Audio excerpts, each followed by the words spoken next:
பண்பாடும் கல்வியும் சேர்ந்தாச்சே இங்கு.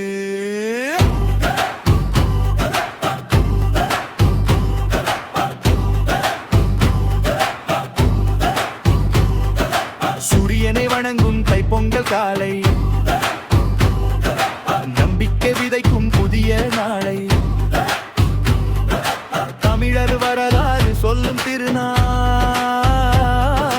உழவர் உழைப்பை தலை வணங்கும் நாள், உலகம் வியக்கும் உன்னத நாள்,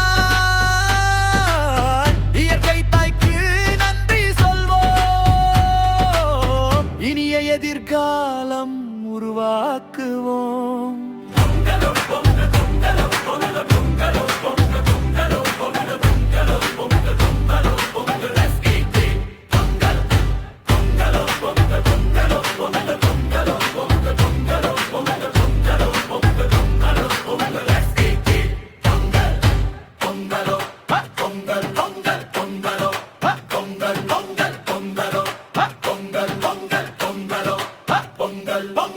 தங்கள்மையொடுக்கம் உயர்ந்த கனவு, எங்கள் மாணவர் வாழ்க்கை வெற்றி கனவு.